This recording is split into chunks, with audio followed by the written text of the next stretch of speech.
मुस्लिम league नून में forward block लिए अरकान असेंबली की वज़ीर आज़म से मुलाकातें। छांगा मांगा की सियासत को बुरा कहने वाले इमरान खान आज खुद वही कुछ कर रहे हैं। ये यू टर्न नहीं तो क्या है? CNG 20 रुपए किलो मजीद महंगी होगी। एमनेस्टी स्कीम की मुद्दत में तौसी। टैक्स वसूलियों का हदफ पूरा करने के लिए हुकूमत हर सतह पर जाने को तैयार नजर आ रही है।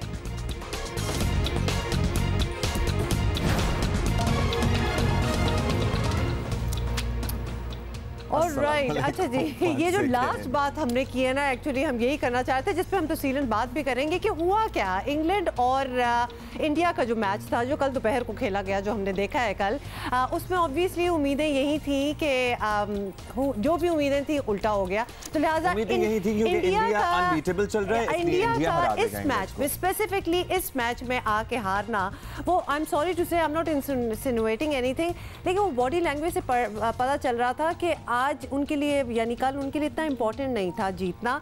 और अगर आप देखते स्टैंड्स में लोग भी, लगता था उनको भी अंदाजा है इस चीज का कि खाली सीटें भी थी कल के मैच में। और कमेंटेटर्स भी बहुत से कमेंट दे रहे थे और बॉडी लैंग्वेज का आपने तस्करा कर ही दिया। May be they took a little easy honestly मुझे ये लगा कि जैसे कोहली ने अपनी टीम को ड्रेसिंग रूम में कहा कि टुडे टेक इट इजी, आराम से चिल मारो जरा, और उसमें भी ठीक ठाक वैसे तो खेल गए, बट स्टिल कुछ हमें इस किस्म की फीलिंग्स होती है। लेकिन हमारा सेमीफाइनल पे जाना यकीनन उसकी वजह से मुश्किल हो गया है। लेट्स सी, अब कुछ कॉम्प्लिकेटेड सी साइंस बनेगी। बाज़ लोग कह रहे हैं कि इट इज एज सिंपल कि हम बांग्लादेश को हरा दें और फिर इंग्लैंड न्यूजीलैंड से हार जाए, लेकिन it is not as simple because there is a run rate that needs to be counted as well. अच्छा, more on that later, because एक और प्रेसिंग चीज जिसके बारे में हमने बात करनी है। सुबह सुबह when we were coming in, तो मुझे वाकई फील हुआ कि कराची का जो मौसम है, the weather is actually better.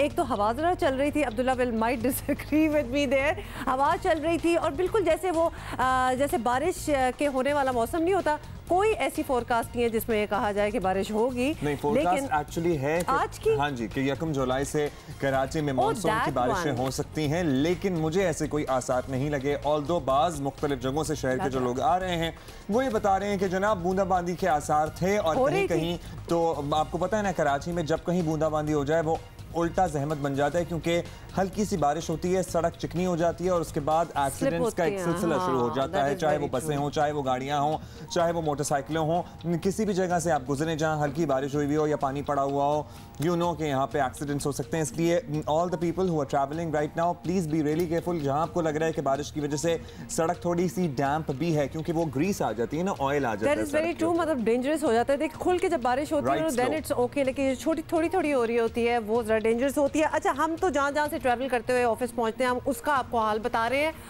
बहुत से कराची के इलाके हैं, मुख्तलिफ इलाके जहाँ बूंदाबांदी हुई है और मौसम खुशगवार है, और हमें कौन बता रही हैं? उनीबा ज़मीर शाह, ओवर टू यू। जी हाँ, कराची के मुख्तलिफ इलाकों में सुबह सवेरे बूंदाबांदी हुई है। मौसम काफ़ी अच्छा हो गया है। कुछ दिनों से कराची में मौसम काफ़ी अच्छा रह रहा है। समंदरी हवाएं चल रही हैं। इस वक्त भी हवाएं तकरीबन 18 से 30 किलोमीटर फ़ी घंटा की रफ्तार से चल रही हैं, जबकि समंदरी हवाएं अपने साथ समंदरी बादल भी लेकर आई हैं। आसमान की जानिब आप देखें तो सूरज आपको दूर दूर तक कहीं नज़र नहीं आ रहा, सिर्फ बादल ही बादल नज़र आ रहे हैं।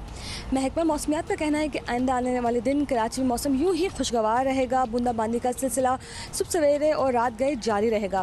फ़िलहाल बारिश का कोई इम्कान नहीं, लेकिन हाँ, जुलाई और अगस्त कराची में मौसम अच्छा रहेगा। जी उनीबा जहाँ भी खड़ी हैं वहाँ तो बड़ा अच्छा ज़बरदस्त मौसम लग रहा है। देखिए, यही वो मौसम था जो सुबह मैंने देखा है, और इसको देख के आपको फील होता है जैसे एटलीस्ट कोशिश ये होती है, दुआ ये होती है कि बस ये बरस जाए। आपको पता है कि हिस्टोरिकली जो आप अपने अम्मी अब्बू से पूछें या बड़ों से पूछें, July used to be the most pleasant month of Karachi. Oh my god, जुलाई में एक्चुअली लोग कराची में शादियाँ प्लान किया करते थे। अब थोड़ी सी सूरत हाल चेंज हो गई है, लेकिन फिर भी रिलेटिवली जुलाई बेहतर हुआ करता है। जुलाई में जरा अब्र आलूद सा मौसम रहता है और हवा का भी चलना। अच्छा, आज वंस अगेन आपको याद दिला दें कि 1 जुलाई है, तो लिहाजा प्रॉपर तरीके से आधा साल 2019 आधा साल गुजर चुका है, मुकम्मल हो चुका है।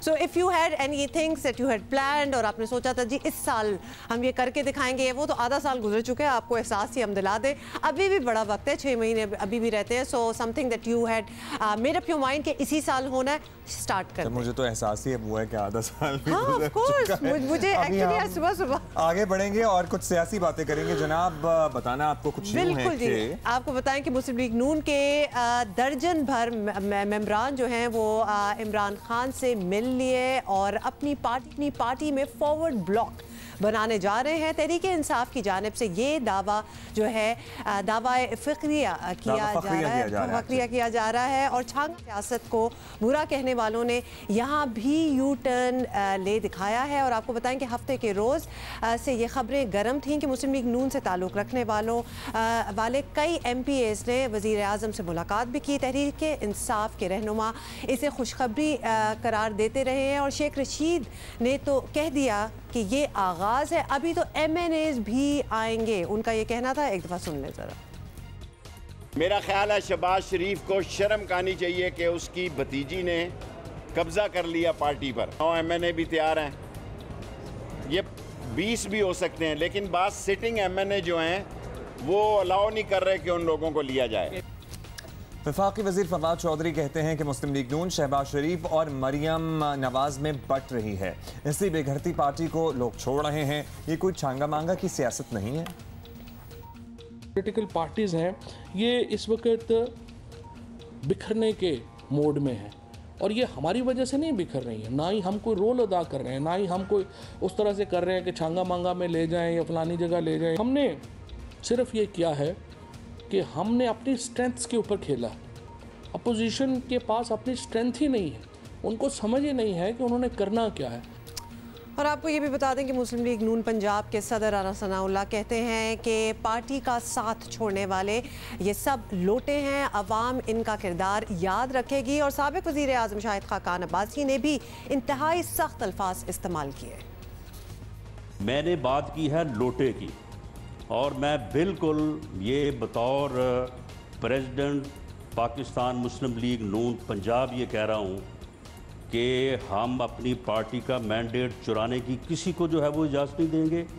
जो चोरी करेगा जी वो बिल्कुल हम उससे इस्तीफा तलब करेंगे, अगर वो नहीं देगा तो साहब मुझे एक बात बताइए, अगर इमरान खान साहब को मिल रहे हैं तो उनकी मर्जी है, लेकिन मैंने ज़िंदगी में देखा है कि जो भी शख्स ये करता है, और मैं इनको बेगैरत कहता हूँ, लोग नाराज़ होते हैं, उसने हमेशा नुकसान भी उठाया है, अपना भी नुकसान, सियासत का नुकसान और सियासतदान को बदनाम किया है, और हमेशा वो शख्स नाकाम होता है। अच्छा, आप ये कह रहे हैं कि लोग नुकसान उठाएंगे और ये लोग लोटे हैं और इस बात की शदीद अल्फाज में मजम्मत भी की, लेकिन आपको याद है 2008 में काफ लीग में एक फॉरवर्ड ब्लॉक बना था जो कि मुस्लिम लीग नून के हिमायती MPAs की तादाद थी, वो भी हम सबको भूली नहीं है। सो इसे कारमा कहें, क्या कहें, हो जाता है वैसे अक्सर सियासत में पाकिस्तान में कारमा, लेकिन पाकिस्तान में ये तर्ज सियासत आपको पहले भी बताया है नया नहीं है। खुद इमरान खान इसे छांगा मांगा की सियासत का नाम देते हुए भरपूर तनकीद करते रहे हैं और कहा है कि तहरीक इंसाफ कभी ऐसा नहीं करेगी। इस नवाज शरीफ इसने हर पाकिस्तान का कानून तोड़ा, लेकिन पाकिस्तान का कानून इसको पकड़ नहीं सकता। इसने छांगा मांगा की सियासत शुरू की। LDA के 5 अरब के प्लॉट 25 साल पहले इसने बेच के सियासतदानों को खरीदा। नवाज शरीफ ने क्या किया?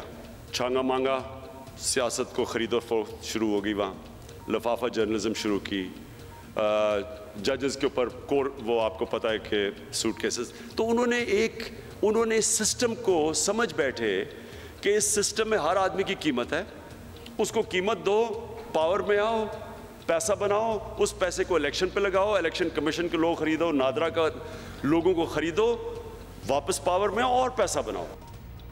और राइट, ये भी आपने सुन लिया, कौन आ रहा है कौन जा रहा है। Obviously we need to know more about that. तर्जुमान वज़ीर आला पंजाब डॉक्टर शहबाज गिल ने हमें ज्वाइन किया है। डॉक्टर साहब, सबसे पहले तो आपसे यही पूछ लें कि मुस्लिम लीग नून के लोग इमरान खान से क्यों मिल रहे हैं, ज़रा आप अपनी तरफ से बता दें। और अगर उनकी नाराज़गी अपनी पार्टी से है तो पहले उनसे अलहदा हो फिर दूसरों से मिलें, क्या अखलाकी और सियासी तौर पर ये दुरुस्त तर्ज अमल नहीं होगा? देखिए, अगर तो वो अपना पार्टी आइन किसी सूरत भी वायलेट कर रहे हैं तो फिर तो आप ये बात कह सकते हैं, अगर वो कोई ऐसी बात कर रहे हैं जिसमें उन्होंने किसी कानून की खिलाफ वर्जी की तो आपका ये सवाल करना हक बजानब है।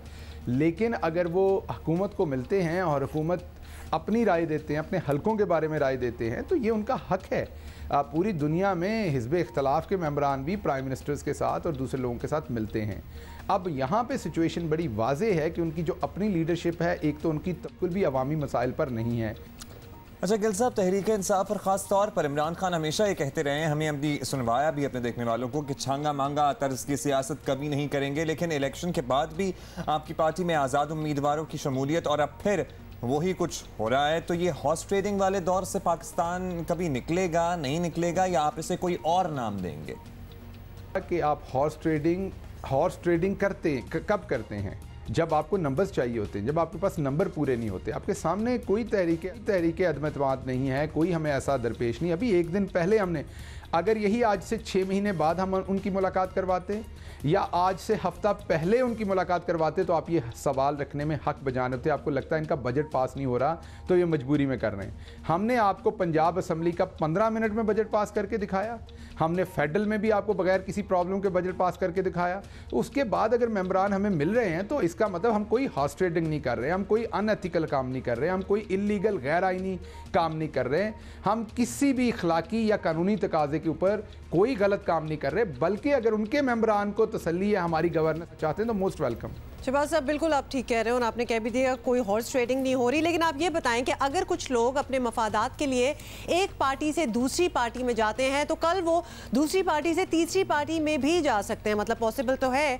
तो क्या तहरीक इंसाफ को इतनी मजबूत पोजीशन में होते हुए ऐसे लोगों की शमूलियत का रिस्क लेना चाहिए? जी, पहली बात तो ये कि आपको, जैसे मैंने पहले भी अर्ज़ की, कि मेरा नहीं ख्याल कि किसी ने भी कोई ऐसी बात की है जिससे आपको ये शायबा जाए, पहली बात। दूसरी बात ये, जैसे मैंने आपको कहा कि हमारी पार्टी आवाम की खिदमत कर रही है, गवर्नमेंट कर रही है, गवर्नमेंट में हमारे नंबर्स पूरे हैं और हर जगह पे हम पंजाब में हों, केपी में हों या हम सेंटर में हों, हम अपनी अपनी परफॉर्मेंस दे रहे हैं। इसमें अगर लोग हमसे आके मिलना चाहते हैं, वो अपनी राय देना चाहते हैं, अपने हलके के आवाम की राय देना चाहते हैं, वो बिल्कुल उनके लिए दरवाजे खुले हैं और कभी बंद नहीं होने चाहिए, क्योंकि वो भी इस पाकिस्तान के शहरी हैं और उनका हक है पूरा कि उन अपने आवाम के मसाइल बताएं। हाँ, ये ज़रूर है कि पिछली गवर्नमेंट्स में ये तो अपना हाथ नहीं मिलाते थे। मैं आपको वादे से बताता हूँ कि एक मेंबर पंजाब असम्बली ने मुझे बताया कि 2 साल तक वो टाइम मांगते रहे और उन्हें वक्त नहीं मिला था मिलने के लिए। तो ये अपने दौर में ये करते रहे, लेकिन हमारे दरवाजे खुले हैं, हम इनको भी मिलेंगे, अपने मेंबरान को भी, आप सबको मिलते हैं। ठीक है जी, वी गेट योर पॉइंट। बहुत शुक्रिया शहबाज गिल साहब। आप कह रहे हैं कि अभी ऐसा कुछ हो नहीं रहा है और आपको नंबर्स का कोई धड़का नहीं है, तो इसलिए हॉर्स ट्रेडिंग का इससे आपके मुताबिक नाम नहीं दिया जा सकता। लेकिन इन द पास्ट हमने ये भी देखा है, जब इतने धड़े के धड़े आके किसी से मिलते हैं, ऑफ कोर्स मिलना चाहिए, व्हाई नॉट, सब कुछ आपकी हम बात मान लेते हैं, लेकिन हमेशा ही ऐसा कुछ निकला कि कोई ना कोई मकसद होता है। So forgive us for thinking that there might be something in it, और बिसाइड्स ऑफ कोर्स हम इस पे भी नजर रखेंगे। हमेशा ऐसा ही होता है कि मुल्क कौम के लिए कोई मकसद नहीं होता, अपने ज़ाती मकासद के तहत जो है ये शमूलियत या फिर मिलना मिलाना हो रहा होता है। टेस्ट क्रिकेटर मोहम्मद यूसुफ हमारे साथ हैं। सबसे पहले तो आपसे हम यूसुफ भाई यही पूछेंगे कि इंग्लैंड ने भारत जैसी मजबूत टीम को हरा दिया, अचानक ऐसी फॉर्म कहाँ से आई उनके पास? देखिए, ये अजीब सा वर्ल्ड कप हो रहा है। कभी विकेट किसी किस्म की होती है, कभी किसी तरह की हो जाती है, कभी टर्न होना शुरू हो जाता है, कभी बिल्कुल फ्लैट हो जाता है, कभी सीम विकेट बन जाता है। तो इंग्लैंड में खेलने की खूबसूरती यही है कि यहाँ कोई पता नहीं होता क्या होगा। आज फ्लैट विकेट मिला, अच्छा हार्ड बाउंस विकेट मिला होगा, आज टर्न नहीं हो रहा होगा, फास्ट बॉलर के लिए हेल्प थी थोड़ी बहुत, उस पर इंग्लैंड बेहतर टीम है, इसलिए वो हमसे जीत गया। चलें यूसुफ भाई, अब जो होना था वो तो हो गया, अब हम अपने मैच पे कंसंट्रेट करते हैं। पाकिस्तान का अगला मैच बड़ा अहम है, बड़े मार्जिन से जीतना ज़रूरी है, which is not impossible obviously. अगर 150 क्या 200 रन से भी जीत सकते हैं जीतना चाहें तो। पाकिस्तान को बांग्लादेश के खिलाफ टीम में कोई तब्दीली लानी चाहिए या फिर सेम विनिंग कॉम्बिनेशन के साथ आगे बढ़ना चाहिए? देखिए, तब्दीलियां अब तो बहुत लेट है, लेकिन फिर भी अगर कोई लाना चाहे तो आसिफ को अंदर ला सकते हैं किसी आउट ऑफ फॉर्म बैट्समैन के सामने।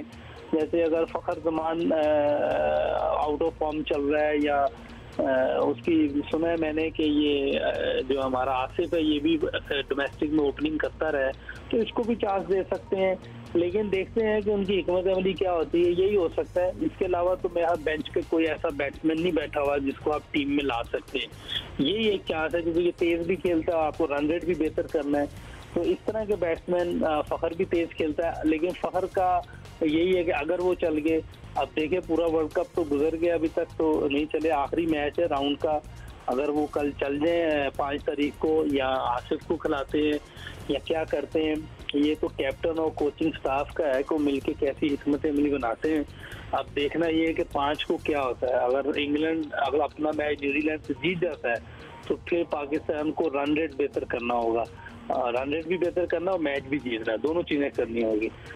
मैच भी जीतना है और रन रेट भी बेहतर करना है। मोहम्मद यूसुफ हमारे साथ मौजूद थे। भाई बहुत जबरदस्त मार्जिन चाहिए होगा। आज की तो हम बात कर ही रहे हैं, लेकिन जो हो चुका है ना पाकिस्तान वर्सेस अफगानिस्तान वाले मैच में, वैसे there was a point, there was a moment और मैंने तस्वीर भी ली थी, मैं थोड़ी देर बाद आप लोगों को दिखाने की कोशिश करूंगी, जहां वो पॉइंट्स टेबल जब आता है स्क्रीन पे दिखाते हैं चैनल पे, तो 4th नंबर पे पाकिस्तान आया हुआ था फॉर अ ब्रीफ मोमेंट। अब तो ऑब्वियसली इंग्लैंड आ गया होगा, जब तक लेकिन that was so good honestly. मतलब मैंने उतना भी नॉट, मैं ये नहीं कहूंगी कि एक्सपेक्टेशन नहीं थी, but just to see it, because आपको पता है बिल्कुल आप कहां से आए हैं ना, आप बिल्कुल at the bottom of the barrel थे हम लोग, और फिर हम ऊपर आए हैं और 4th नंबर पे भी आ गए। Now we are perhaps obviously down there, लेकिन खुशी हुई दिल को। तो अब सोच ही लें अगर नंबर 1 पे हम अपने आप को देखें तो क्या ही बात होगी। अभी भी चांसेस आर देयर, तो बिल्कुल ही नाउम्मीद नहीं होना, बिल्कुल नाउम्मीद नहीं हो रहा है। आपको पता है हम तो नाउम्मीद होते ही नहीं है माशाल्लाह। अफगानिस्तान के मैच में भी 5 मिनट के लिए बिल्कुल नाउम्मीद हो गए थे, फिर वो 16 रन वाला ओवर आ गया, उसके बाद एक छक्का लग गया, तो वो सूरत हाल जो है ना वो हमारे हक में चेंज होती रही। पे जब हमने एक दूसरे को खुदाफिज किया और मैंने आपसे वादा किया कि मंडे को हम आएंगे और हम ऑब्वियसली जीत मनाएंगे पाकिस्तान की, तो हम दोनों ग्रीन पहन के आए नोइंग के कल वाले मैच में क्या हो गया, लेकिन वी आर स्टिल हैप्पी कि पाकिस्तान वन। अच्छा जी, उस मैच में वैसे और भी बहुत कुछ हुआ, उसकी हम लेटर इन द शो बात करेंगे, लेकिन अभी कुछ मेहमानों की आमद का तस्करा जनाब, और बड़े स्पेशल जब मेहमान होते हैं तो उनकी आने की तैयारी भी बहुत पहले से आपको करनी पड़ती है। बरतानिया के शहजादा विलियम अपनी अहलिया केट मिडल्टन के साथ इस साल मौसम खज़ां में पाकिस्तान का दौरा करेंगे। आई वंडर उनके सारे बच्चे भी साथ हैं तो बड़ा मजा आ जाएगा। How nice, what a good news this is. और तारीख और शहरों का ऐलान जो है वो अभी बाकी है। आपको ये बताएं कि शहजादा विलियम ताज बरतानिया के दूसरे वली अहद हैं और वो शहजादा चार्ल्स और लेडी डायना के बड़े बेटे हैं। शहजादा विलियम के वालिद अपनी अहलिया कमिला पार्कर के साथ 2006 में पाकिस्तान आ चुके हैं। ये हम उनकी कुछ तस्वीरें भी दिखा रहे हैं। शहजादा विलियम की वालदा लेडी डायना भी अपनी फलाही खिदमात के सिलसिले में पाकिस्तान के दौरे पर आई थी और मलका बरतानिया 1961 में आई थी। जनाब मलका बरतानिया 1961 में आई थी और उनका बड़ा पुरतफाक लाहौर की मॉल रोड पर इस्तकबाल किया गया था आवाम की तरफ से। उसकी भी बड़ी यादगार तस्वीर और फुटेजेस हैं, ये भी आप देख रहे हैं। और 1997 का ये एक्चुअली दौरा है जब पार्लियामेंट के ज्वाइंट सेशन से उन्होंने खिताब किया था। ये उस वक्त की फुटेज है, बड़ी ही ज़बरदस्त आर्काइव से हमने हिस्टोरिकल ये मनाजर निकाले हैं। 61 और 97 वो दोनों में वो दौरा कर चुकी हैं।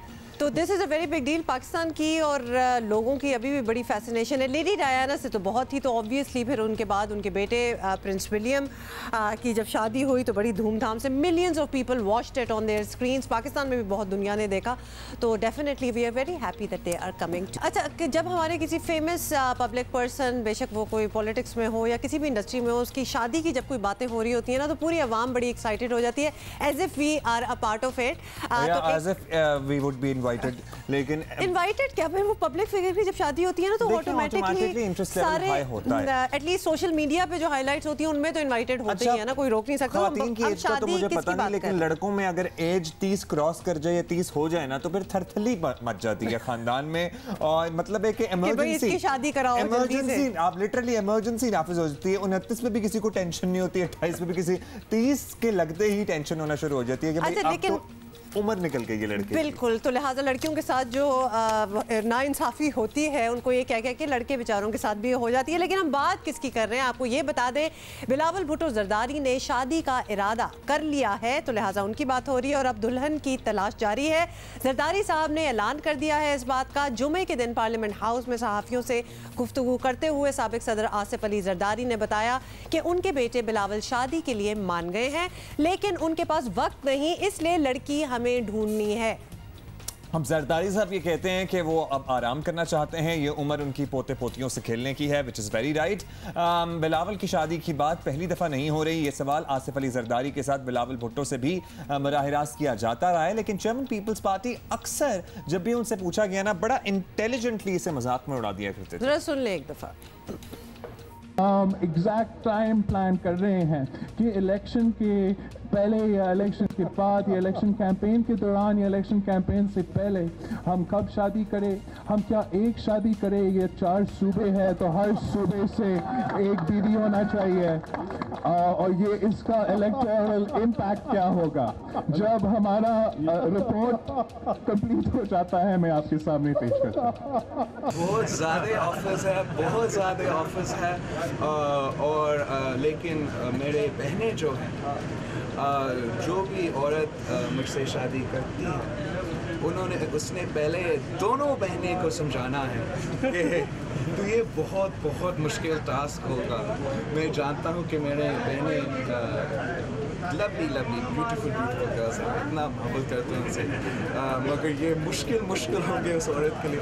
लेकिन जो औरत कामयाब होता है ना इस टास्क में, फिर उसका मतलब है उसका किस्मत है, मेरा किस्मत है क्या। तो अगर आप कंटेंडर हैं बिलावल से शादी करने की, तो आपको पहले इनकी बहनों को मनाना होगा, ये तो उन्होंने क्लियरली बता दिया था पहले। बिल्कुल। अच्छा, तो ये तो फिर यानी तय हो गया इधर, बिल्कुल तो जाहिर है कि तक का जो रास्ता है वो कहां से उनकी बहनों से होके गुजरता है। तो थ्रू द सिस्टर्स रास्ता है, और ये भी आपको बिल्कुल जाहिर हो गया कि बिलावल की शादी जो है वो बिल्कुल अरेंज्ड मैरिज होगी।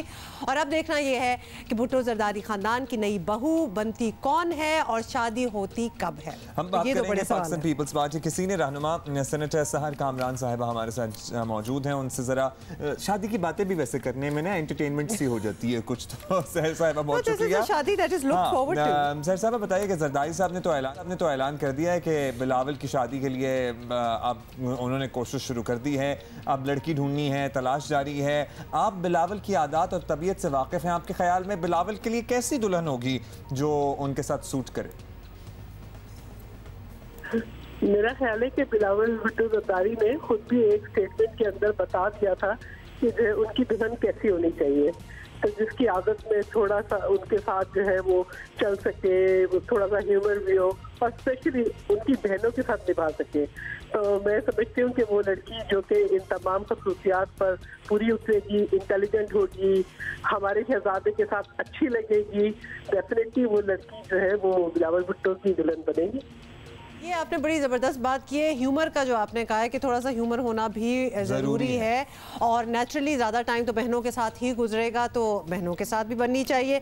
अच्छा जी, ये भी बता दीजिएगा कि बिलावल की दुल्हन जो भी लड़की बनेगी उसे पाकिस्तान पीपल्स पार्टी में भी बड़ी अहमियत मिलेगी, तो ये तो तय है कि ये तो होगा।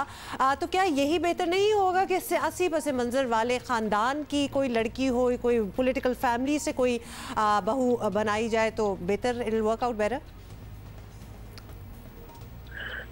देखिए, अब ये बात तो है, इसमें कोई पाबंदी तो रखी नहीं है कि सियासी पस मंजर हो या ना हो, दुल्हन वही जो पिया मन भाए। तो बात यह है कि अब देखना है कि हमारे शहजादे को कैसी शहजादी पसंद आती है, वो सियासत में कितना फाल किरदार अदा करती है, उनके शाना बहाना चल सकती है, या वो एक घरेलू दुल्हन चाहते हैं। मेरा ख्याल है कि बिलावल भुट्टो के साथ बैठ के क्रशेस करनी पड़ेगी। अच्छा ठीक है, ये बता दीजिए लास्टली कि क्या बिलावल की शादी के लिए ये टाइमिंग मुनासिब होगी? सियासी सूरत हाल जाहिर है बिलावल का बड़ा टाइम मांग रही है, और आजकल इस मौके में शादी जैसी कमिटमेंट बिलावल की सियासी मसरूफियात पर तो असर नहीं पड़ेगा इस सब का?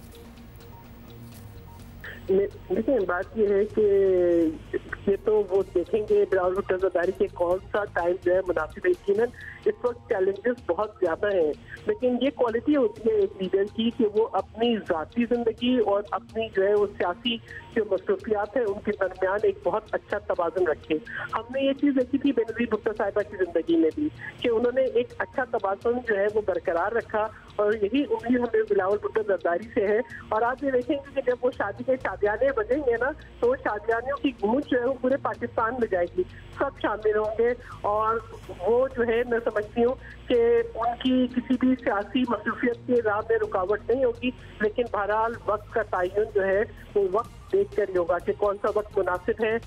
पाकिस्तान में क्या पूरी दुनिया में खुशी की बात है। एब्सोल्युटली पूरा पाकिस्तान जो है और ख़ासतौर पे सियासी पार्टीज जो है, रहनुमा जो है, वो अपने वेबसाइट पे रख देते होते हैं ऐसे मौक़ों में। ये तो डेफिनेटली खुशी की बात है। So we are definitely looking forward to it, क्योंकि अब तो बाकायदगी से लगता है कि वो खोज जो है वो शुरू हो गई है। अच्छा, और इंशाल्लाह ये खबर जल्दी मिल जाएगी। सोसाइटी और कल्चर की एक बड़ी खूबसूरत बात यह है कि जब कभी कोई गम की सूरत हाल होती है या कोई खुशी की बात होती है तो तमाम इख्तलाफात भुला के लोग इकट्ठे हो जाते हैं, साथ बैठते हैं, साथ चलते हैं, मिलते मिलाते हैं। अगर बरसों की नाराजगियां भी हों तो वो भी दूर हो जाती हैं। And let me also say it कि बिलावल जो है one of our youngest leaders हैं इन पाकिस्तान। तो बाकी शादियां तो हमने काफ़ी होते हुए देखती रहे हैं, लेकिन एक यंग लीडर की he is only 30 years old, तो उनकी शादी होना मतलब ऑब्वियसली फिर वो एक बड़ी ट्रेंड सेटिंग भी हो जाती है for the rest of the youngsters as well.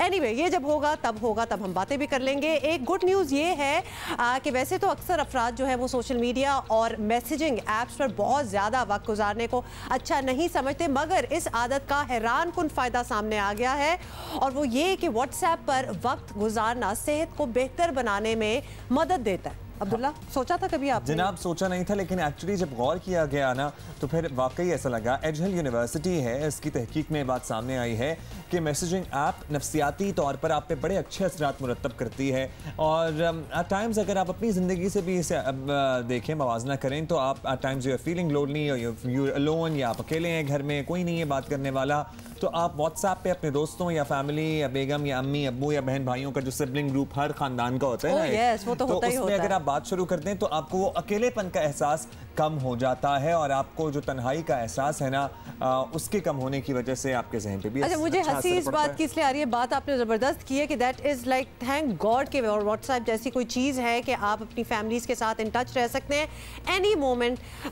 That you want, और दुनिया में वो कहीं भी हो। लेकिन अब्दुल्ला, आपको पता है कि व्हाट्सएप ग्रुप्स जो होते हैं, जैसे आपने फैमिली ग्रुप्स की बात की है, then there are groups within groups and then there are groups within those groups. मतलब समझें कि एक वो ग्रुप होता है, वापस आए जरा, एक ग्रुप वो होता है जिसमें अबू अम्मीज भी होते हैं और पूरी फैमिली होती है, फिर एक ग्रुप होता है जिसमें सिर्फ सिबलिंग्स होते हैं, फिर एक ग्रुप होता है जिसमें भाइयों को आउट कर दिया जाता है, सिर्फ बहनों का ग्रुप होता है, फिर एक वो ग्रुप होता है जिसमें अगर भाभियां वगैरह वो भी होती हैं, फिर एक ग्रुप होता है जिसमें भाभियां भी आउट हो जाती हैं। तो ऐसे डिविजन्स ऑफ ग्रुप जो है ना वो हर किसी के खानदान में पाए जाते हैं। It's a lot of fun. सियासी मामलात का तस्करा, मौलाना फजलुर रहमान और मरियम नवाज के बाद शहबाज शरीफ ने भी मिड टर्म इंतखाबात मांग लिए हैं। अब अपोजिशन जमातों में सिर्फ पीपल्स पार्टी ही दूसरी जानिब खड़ी नजर आ रही है। मुश्तरका अपोजिशन की मुश्तरका मुहिम अब कैसे चलेगी? हुकूमत मुखालिफ मुहिम के लिए अपोजिशन को एक पेज पर लाने की कोशिशों में मसरूफ मौलाना फजलुर रहमान आज से नहीं कई माह से यही कहते आ रहे हैं कि मुतनाज़ इलेक्शन के नतीजे में कायम असम्बलियाँ नहीं मानेंगे, सबको फारिग करके नए इंतखाबात कराए जाएं। हुकूमत तो जाली है, हुकूमत तो नाजायज है, हुकूमत तो खराई है।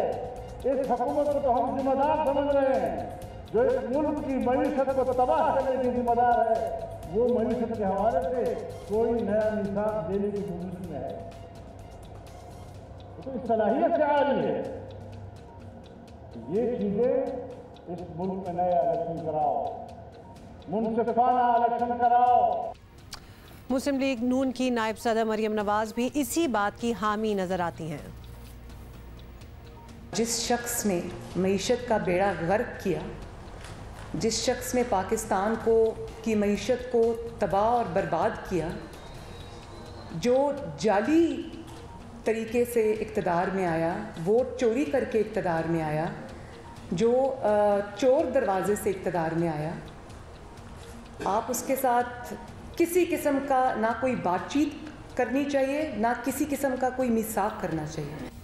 और अब तो मुफाहमती पॉलिसी के आलम बरदार समझे जाने वाले सदर मुस्लिम लीग नून शहबाज शरीफ ने भी नए इंतखाबात का मुतालबा कर दिया है। बज़ाहिर अपोजिशन पार्टियां एक पेज पर आ रही हैं, लेकिन अब भी पीपल्स पार्टी इसके हक में नहीं है। अपेरेंटली तो हुकूमत को घर भेजने के लिए रजामंद बिलावल भुट्टो और आसिफ जरदारी समझते हैं कि असम्बलियों को तो मुद्दत पूरी करनी चाहिए। बिलावल ने APC में भी ऐसे किसी भी एक्शन की मुखालफत की जिससे असम्बलियों को खतरा हो, और आसिफ जरदारी ने भी साफ अल्फाज में यही कहा था। फॉर द रिमाइंडर सुन लीजिए। हमारी पोजीशन ये है कि हम जमहूरियत को नहीं डिस्ट्रॉय करना चाहते, हुकूमत को ज़रूर गिराना चाहते हैं। अभी तो शुरुआत है, और कभी भी कोई मूवमेंट या कोई अपोजिशन की सोच या साथ चलना इमीडिएट नहीं होता, ज़रूर उसमें वक्त लगता है, महीना लगे, 2 लगे, 3 लगे, साथ साथ होता है। लिहाजा आपने सुन लिया, इस सूरत हाल में एक प्लेटफॉर्म से हुकूमत मुखालिफ तहरीक एक नुक्ते पर चले, फ़िलहाल तो ऐसा मुमकिन नज़र नहीं आता। बॉल अब पीपल्स पार्टी के कोर्ट में है और चूंकि पीपल्स पार्टी के कोर्ट में बॉल है तो फिर बात भी उन्हीं से करते हैं। सीनियर रहनुमा पाकिस्तान पीपल्स पार्टी कमर ज़मान कायरा हमारे साथ है। बहुत शुक्रिया कायरा साहब, आपने वक्त दिया। कायरा साहब फरमाइएगा, मौलाना फजलुर रहमान, मरीम नवाज़ और अब शहबाज शरीफ ने भी वाज़ेह अल्फाज में मुतालबा कर दिया है कि पार्लियामेंट तोड़ी जाए, मिड टर्म इंतखाबात कराए जाएँ। ऑपोजिशन में सिर्फ पीपल्स पार्टी ही रह गई है जो अपेरेंटली इस तजवीज़ की मुखालफत कर रही है, क्यों? देखिए, हर जमात की अपनी राय है और APC के अंदर कोई ये फैसला तो नहीं हो गया कि तमाम जब जो हैं वो किसी मुश्तरका लाएमल पे इकट्ठी होकर हमने कोई अलायंस फोर्स कर दिया है। ये उनकी अपनी अपनी आरा हैं। अगर इस तरफ जाने का सफ़र हुआ मिड टर्म इंतखाबात का या कुछ और, तो उसके ऊपर बात APC में होगी। दोबारा APC की जमातें कलेक्टिवली जो हमारे फैसले थे उसके बारे में हमने एक एलामिये के साथ उसकी वजाहत कर दी कि ये वो पॉइंट है जिन पे हम इकट्ठे हैं। इसके अलावा अगर कोई जमात उससे हट के अपना मुतालबा करना चाहती है तो वो आज़ाद है, उसको कोई रुकावट नहीं है। और हमारा इशू इस हुकूमत को चलाना नहीं है, हमारा इशू बुनियादी तौर पर इस निज़ाम को चलाने का है कि कोई ऐसा काम जो माजी में जब हुआ तो हमने उसको रजिस्ट किया कि इससे पाकिस्तान के जमहूरी निज़ाम में रुकावट आ सकती है, उसको हमने मुखालफत की। आज भी हम समझते हैं कि पाकिस्तान के जमहूरी निज़ाम के उसके लिए पीपल्स पार्टी ने बहुत अजीम कुर्बानियाँ दी है, बहुत बड़ी कुर्बानियाँ दी हुई हैं। हमने भुट्टो साहब का, हमने बीबी शहीद का, हमने अपने हज़ारों साथियों का खून दिया हुआ है, हमने अपनी नस्लें उसमें कुर्बान की हुई है। लिहाजा हमें उसकी कीमत का अंदाज़ा है, नुकसानात क्या हैं ये भी पता है। कायरा साहब, आपसे ये भी पूछना चाहेंगे कि अपोजिशन जमातों की रहबर कमेटी बनी है हुकूमत मुखालिफ तहरीक की तैयारी के लिए, लेकिन जब अपोजिशन जमातें इसी पर मुत्तफिक नहीं कि हुकूमत को जाना चाहिए या नहीं, तो मुश्तरका तहरीक कैसे चलेगी? मैंने पहले भी गुजारिश की कि हुकूमत जानी है नहीं जानी है ये मैटर नहीं करता। अगर हमारी कोई रेड लाइन है वो निज़ाम के बारे में है। जहाँ तक तलब का रहबर कमेटी का है, रहबर कमेटी को गाइडलाइन दे दी गई। रहबर कमेटी ने क्या काम करना है, जो सेनेट के चेयरमैन की जगह अपोजिशन का मुश्तरका उम्मीदवार, इस पे इत्तेफाक राय कराना है, एक काम उनका ये है। और दूसरा ये है कि जिस तरह 25 जुलाई को हमने यौम स्याम मनाना है, गवर्नमेंट के ख़िलाफ़ एक एहतजाजी तहरीक है, महंगाई, बेरोज़गारी, इंदला कानूनीत, और इस वक्त जो उनके गलत वादे हैं, जो PTIMF का बजट है उसके ख़िलाफ़ एक मुतहदा लाएमल इख्तियार करना है। तो वो जो जमातें मुश्तरका तहरीक चलाएंगी, मुश्तरका जदोजहद होगी या मुश्तरका प्रोग्राम होंगे, डिज़ाइन करेंगे। ठीक है, वी गेट योर पॉइंट। बहुत शुक्रिया आपका। कमर ज़मान कायरा हमारे साथ मौजूद था। तो ये तो देयर यू गो, बड़ा हमने सरप्राइज रखने की कोशिश, वैसे कोई खास नहीं की थी, हमें पता था, हम आपको बताने लगे हैं। In our top stories, so Gohar Rasheed will be joining us in just a bit, लेकिन हम उनका इंतजार करते हैं। इन द मीन टाइम वो जो पाकिस्तान अफगानिस्तान का मैच था, ऑब्वियसली मैच का जिक्र तो हमने कर दिया, लेकिन outside the ground and also inside the ground जो स्पेक्टेटर्स में कोई हाथापाई हुई है, कोई लड़ाइयाँ हुई हैं, टू बी वेरी ऑनेस्ट अभी तक किसी मैच में किसी के दरमियान भी मैच हो रहा हो, हमने इस किस्म की कोई चीज़ नहीं देखी। talk about this. Let's be honest, जब ये मैच नहीं हुआ था या इस तरह से टाकरा नहीं हुआ था पाकिस्तान अफगानिस्तान का इस वर्ल्ड कप में, इससे पहले हमने कभी रियलाइज किया नहीं था कि इस तरह की एनिमिटी है या इस तरह के कोई ग्रजेस हैं जो दिल में रखे हुए हैं लोगों ने, क्योंकि हमने तो हमेशा ही अफगानिस्तान को अपना हमसाया, अपना दोस्त मुल्क, अपना बरादर मुल्क समझा है। तो हमें बड़ा ताज्जुब भी हो रहा था इस मर्तबा कि ये चीज तो हमने कभी एक्सपीरियंस की नहीं थी। It was N eye opener, because एक आपकी एक्सपेक्टेशन होती है, ऑफ कोर्स जैसे इंडिया पाकिस्तान मैच हो रहा होता है तब भी आप हाथापाई तो एक्सपेक्ट नहीं करते, लेकिन टेंशन एक एक्सपेक्ट करते हैं जो कि नहीं हुई। अफगानिस्तान पाकिस्तान में तो एट ऑल मैं एक्सपेक्ट नहीं कर रही थी, एक्सपेक्ट नहीं करते थे। बिल्कुल, चलें ठीक है, मैं तो बिल्कुल भी सोच भी नहीं रही थी कि इस किस्म की चीजें होंगी और इस हद तक चीजें पहुंच जाएंगी। थोड़ी सी बैकग्राउंड भी आपको देते हैं। पाकिस्तान और अफगानिस्तान के मैच में तमाशाई आपे से बाहर हो गए और मार कुटाई और तोड़ फोड़ के साथ पाकिस्तानी खिलाड़ियों पर हमले की कोशिश तक कर डाली। ICC संजीदगी से देखे कि ये क्या तमाशा हुआ है, हम आपको स्क्रीन पे भी दिखा रहे हैं। लीड्स के हेडिंगली स्टेडियम में होने वाले मैच से पहले ही स्टेडियम के बाहर अफगानी तमाशाइयों ने तोड़ फोड़ और धींगा मुश्ती का सिलसिला जो है वो शुरू कर दिया था। मकामी पुलिस ने एक्शन लिया और आईसीसी टूर्नामेंट की तारीख में पहली बार 2 तमाशाइयों को मैच देखने से रोक दिया गया। इश्तियाल अंगेज नारों और शोर मचाने का सिलसिला मैच के दौरान भी जारी रहा, लेकिन मैच के इख्तिताम पर तो हद ही हो गई जब शिकस्त हुई अफगानियों के शायकीन ने ना सिर्फ जश्न मनाने वाले पाकिस्तानियों पर हमला किया बल्कि जो है पिच पर जाकर वहाब रियाज पर हमले की कोशिश भी की गई, जिसकी काफी तस्वीरें भी वायरल हुई थी। हम आपको स्क्रीन पे दिखा भी रहे हैं, जिसमें सिक्योरिटी एहलकार ने इनको पकड़ा हुआ है और सिक्योरिटी एहलकारों ने कोशिश नाकाम बना दी। कई अफराद को गिरफ्तार भी किया गया, लेकिन it was an ugly sight to be honest. और मे बी बाज़ लोगों से हमारी बात हुई।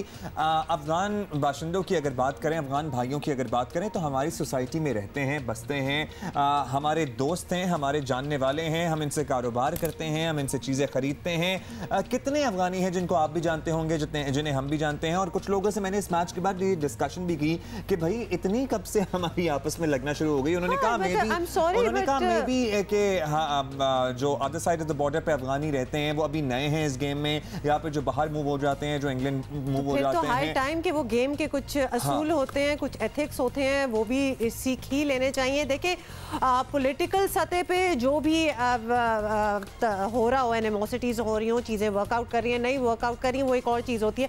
But people to people contact में, स्पोर्ट्स में इस तरह होना, Pakistan is known to be not known to be like that. लिहाजा प्लीज और कोई ना करे, जैसे कि अफगानिस्तान भाइयों को हम कह रहे हैं। इसे ग्रेजुअली बिल्ड किया गया है, ऐसी सूरत हाल हुआ नहीं करती थी। और इस मैच के दौरान भी आपने देखा कि तमाशाइयों के ऊपर से कुछ जहाज जो गुजर रहे थे वो कुछ इतने कंट्रोवर्शियल बैनर्स लेके गुजर रहे थे कि कोई भी पाकिस्तानी वहां बैठा हो तो उसे ऑटोमेटिकली तप चढ़ गया। इतना पुश कर दिया गया कि पाकिस्तानी फॉरेन ऑफिस ने एहतजाज भी किया और उनको भी इस बात को एक्नॉलेज करना पड़ा कि यस इस किस्म की कोई चीज़ हुई है।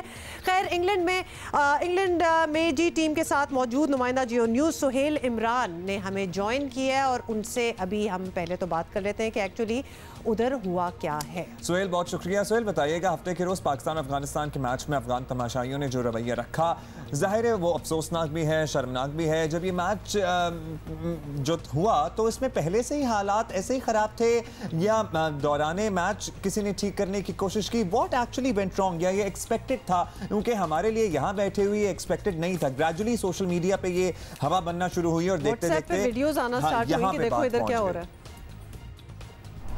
वर्ल्ड कप शुरू होने से पहले बहुत ज़्यादा दावे किए गए थे इंटरनेशनल क्रिकेट काउंसिल की जानब से कि यहाँ पर सिक्योरिटी के बहुत कड़े इंतजाम किए जाएंगे, लेकिन जो हमने वहाँ पर सूरत हाल देखी, जब पुरतशद्दद वाक़यात हुए और मारपीट का सिलसिला शुरू हुआ तो बड़े देर के बाद यहाँ पर सिक्योरिटी एहलकार पहुँचे। जो तमाशाई इस गड़बड़ में मुलव्वस पाए गए थे उनको पकड़ने की कोशिश की गई, लेकिन जो हम लोगों ने नोट किया कि वो एक जो सिक्योरिटी के इंतजाम की अगर हम बात करें तो वो बिल्कुल हमें नज़र नहीं आए। अगर बहुत ज़्यादा सिक्योरिटी वहाँ पर मौजूद होती जिसके दावे किए जा रहे थे और कम से कम दोनों ममालिक के दरमियान, पाकिस्तान और अफगानिस्तान के दरमियान सियासी तौर पर तनाव भी पाया जाता है, अगर पहले ही इस चीज़ को भांप लिया जाता, इसको मॉनिटर कर लिया जाता तो ये जो वाक़यात हुए थे या जो सूरत हाल पैदा हुई थी वो सूरत हाल पैदा नहीं हो सकती थी।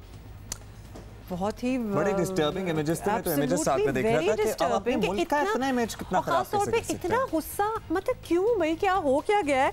अच्छा जी सुहेल, आपसे ये भी पूछना चाहेंगे कि अब पाकिस्तानी टीम की मैनेजमेंट को खिलाड़ियों की सिक्योरिटी की फिक्र है ऑब्वियसली और बिल्कुल जायज़ फिक्र है ये, वो सिक्योरिटी में किस तरह का इजाफा चाहते हैं वो हम आपसे डिटेल पूछना चाहते हैं। क्या ऑन फील्ड ज़्यादा हसास समझा जा रहा है या स्टेडियम से बाहर हो, होटलों पर, सड़कों वगैरह के लिए भी सिक्योरिटी मांगी गई है?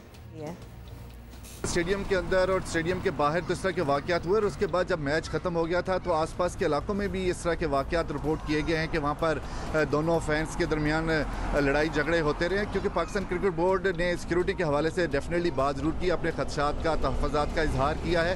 वो डेफिनेटली ये चाहेंगे कि रूट के ऊपर यहाँ पर वो रहते हैं होटल्स में और उनके आने जाने के लिए सिक्योरिटी को ज़्यादा बढ़ाया जाए। लेकिन जिस तरह का वाक़या लीड्स में हुआ, अब इम्कान नहीं लग रहा है कि कोई इस तरह का वाक़या हो, लेकिन प्रिकॉशनरी मेजरमेंट के तौर पर डेफिनेटली पाकिस्तान टीम मैनेजमेंट का फ़र्ज़ भी बनता था और वक्त की ज़रूरत भी थी कि इस हवाले से ICC को और लोकल इंतज़ामिया को इस बारे में आगाह किया जाता ताकि आइंदा के मैचेस जो पाकिस्तान के हैं, अगला मैच बांग्लादेश, और अगर नॉकआउट मरहले में पाकिस्तान पहुंचता है तो उसको मैनचेस्टर, बर्मिंघम और फिर दोबारा लॉर्ड्स में या लंदन में खेलना है। तो इस तरह के वाक़यात पेश ना हो ताकि खिलाड़ियों को किसी खतरे का सामना ना करना पड़े।